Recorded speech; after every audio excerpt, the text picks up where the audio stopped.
In this video, I'm going to show you how you can get your DJI Mavic Mini 2 footage from here to here.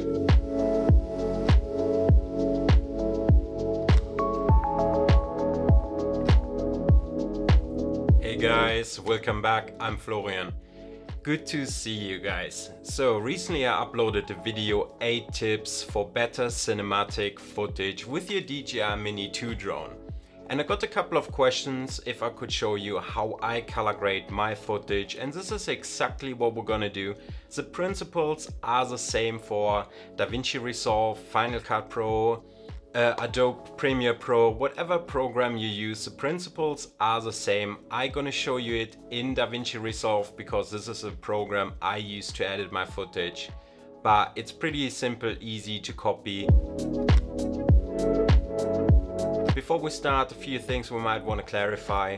That my DJI Mavic Mini 2 footage usually is overexposed by 0.3 plus 0.6 stops, and I found I can get more out of a footage when I slightly overexpose it. Also, I never fly without the ND filter to cover or recover my highlights in post as well, or not blur out any highlights when I fly. And with that said, let's jump into Davinci Resolve and I'm gonna show you how I edit my footage. So now we're in Davinci Resolve and we've got 3 clips from my last flight basically. And I'm gonna show you 2 ways. One quick way how you just can make quick your DJI Mavic Mini 2 footage pop, and then a bit more into detailed way as well. So let's jump over to the color tab and basically we have our selected clip and find basically hero frame, which frame gives us the best overall idea of the image. I would park it right now here, and then our first node is basically our base node. This is how I work. It might work for you as well, it might doesn't. You need to figure out how you arrange your nodes, your editing steps later for yourself. So basically the first node is the base node, how the footage comes out of a DJI Mavic Mini 2. Then we add 2 more nodes to it. One we're gonna call exposure and one we call saturation and contrast. So that's all we need for the quick way how to make this footage make looks pop. So if you have a look, it looks pretty flat. It's slightly overexposed, as you can tell on the scopes, on a parade here, slightly overexposed. This is how I think you get the most out of the footage. So we start off with the saturation and contrast. We add a bit of contrast to it. And then we open the contrast up a bit. We add a bit of saturation to it just to make it slightly pop. Not too much, just to give it a tiny push in color. And then basically we're coming over to our exposure. Have a look on our parade, or if you would like to work with the waveform, if this is easier for you, I like to work with the parade. Just gives me a better idea how my image is reacting. So then we're adjusting our exposure slightly, bring down the shadows a bit, bring down the highlights. And ideally you say you want to add it like nothing is clipping, but sometimes you might want to clip certain scenes in a clip for whatever reason, because you've done this kind of high key effect in the sky and your foreground, the dark parts being an important part of a footage. But you need to figure this out, as I mentioned. So we adjusted our exposure already and a bit of contrast and saturation. And if we take those 2 nodes quickly out or switch them off, you can see there's already a huge difference from where the original footage was down to the quick edit, how to make your color or your footage pop. And then we're coming back down to our saturation and contrast window. We can decide if we want to adjust the white balance slightly. This footage got shot mornings, in the morning, just before noon. The sun was just about to peak a highest point. So I would say we add a bit of warmth to it, just a bit, not too much. And then basically we add another curve to it. Adjust the blacks and the midtones a bit, and the highlights. And then feel free to move the sliders around and see how your image is reacting to it as well. And just find a middle ground, what you think looks right for you. And we're having a look, you still can see some sort of highlights here in the brightest part of the image, but it's not overexposed and it's not underexposed. So, and as you can see with two simple nodes, if we switch them off, this is where we started and this is where we're at. Two simple nodes, exposure adjusted, a bit of saturation and contrast, and that's all I did, and your image pops already. So very simple, that's the easiest, fastest way probably you can go. Adjust your exposure, a bit of contrast, a bit of color, and your image pops already. So now we're jumping over into the second way, which will be a bit more into detail, but as I mentioned already guys, the principles of editing are the same. The ways might be slightly different from program to program, but the principles are the same. So let's dive back into it.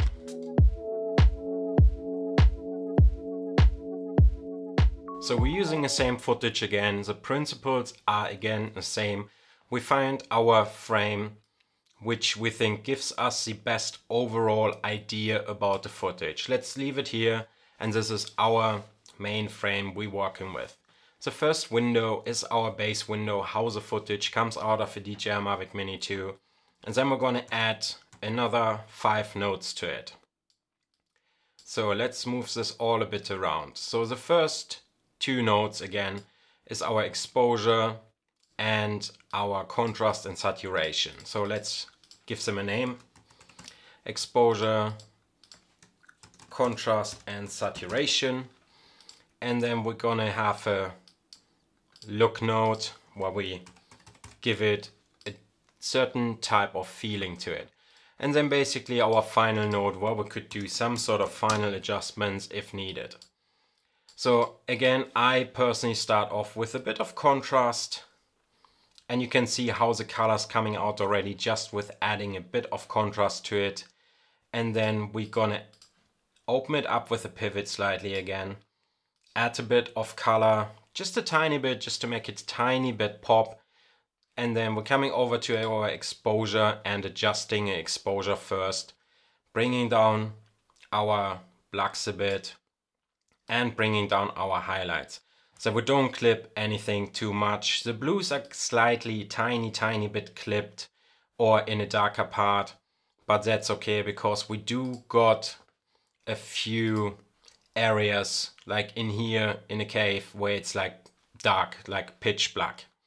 So then after adjusting our exposure, we're coming back into our contrast and saturation window.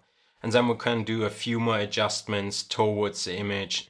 With our exposure, we can bring down the blacks a bit more and darken it a bit.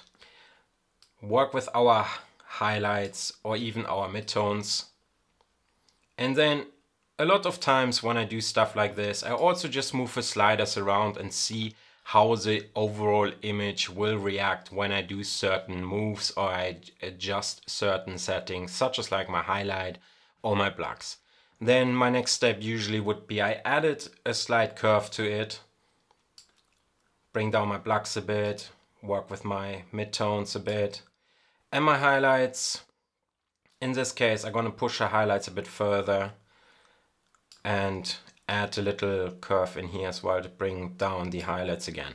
So, and if we're having a look, this is where we stand right now. And if we're taking just those 2 nodes off, this is where we started. Pretty flat image. Add the exposure and add the contrast and saturation, and this is where we sit or where we're at right now. It's already a huge difference. So and then usually I come over and say, okay, I want to work a bit with the colors or with the green a bit. Of course you can adjust your curve more to your own taste as you like. Then you can come over to your curves, hue versus hue. Let's say you would like to work with the green here a bit. You can select your green with your selection tool and just see how the colors react if you change your hue. In this case, I would say we go slightly down with the hue because we want to bring out green a bit more on the hills. Then we're coming over to our hue versus saturation curve. Same thing, select the green as an example and move your slider around and see how this one reacts. In this case, we're going to bring it a bit down and take a bit green out. And then we're coming over hue versus luminance. Again, select the green part of the image. And then you want to brighten it up, push it a bit up. You want to darken it down, push it down. In this case, we brighten it a bit up. Then we have a double check how our image looks. Also keep in mind, when you take a selection tool for a certain color and your color is several times in an image or in a footage, like the green, it will affect all the green tones around the footage. Let's say we wanted to work with the blue and give the blue maybe a bit more saturation. So we can select our blue in a water, and then we come over to our hue versus saturation curve and push it up. But also keep in mind, this will affect your sky. So now we have a good, pretty nice looking footage. We can start color grading to our own taste. So we're coming over into our look node. So now we're basically in our look node. So now here's the thing what happened where you give your image a certain feel to it. If you want to have it a bit colder, you want to have it a bit warmer. In this case, I would say we're going a bit with warmer tones because it was a fairly nice sunny day. So let's say you wanted a bit more warmth in the highlights. You can come down to your gain wheel and just push your gain towards the yellow, orange, red color. And you can see how you add already in the highlights a bit more warmth tone to it. Let's say your midtones, you want to have a bit colder, but the highlights still stay warm. You can come down to your gamma wheel, which is basically your midtones, and you push it down to the blues. And then let's say you wanted a bit colder tones again in your shadows as well, for the water, for the cave. Then you come over to your lift wheel and you pull it down to the blue and give it a bit more colder feeling. But then also, this is basically our final image at the moment.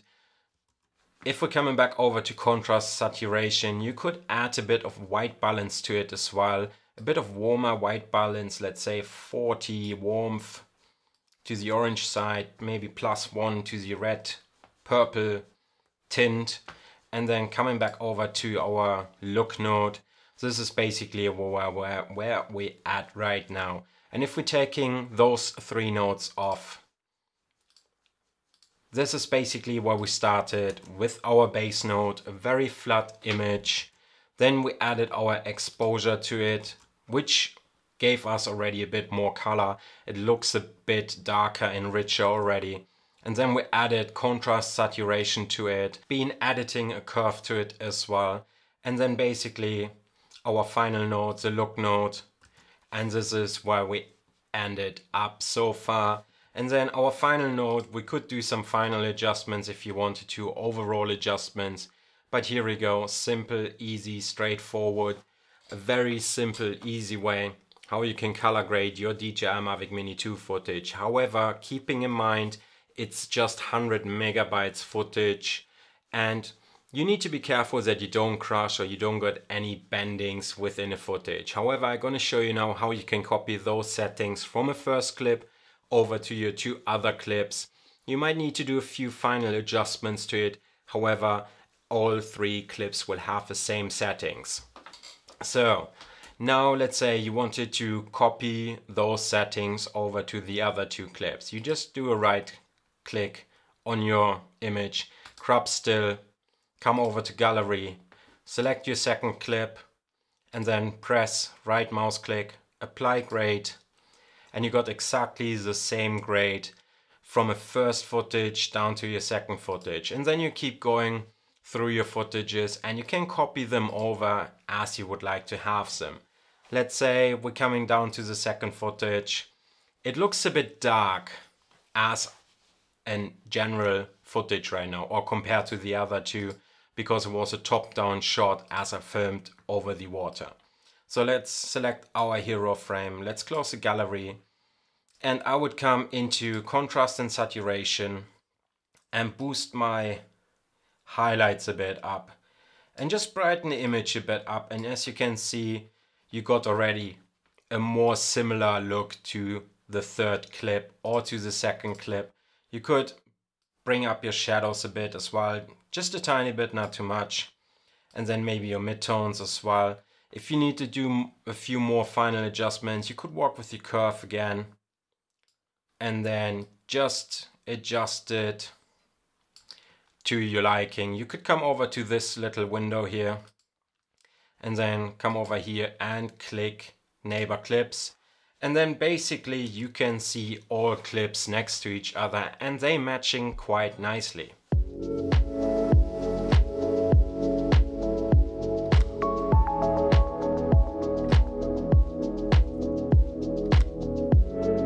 Here we go guys, this is how I added my DJI Mavic Mini 2 footage.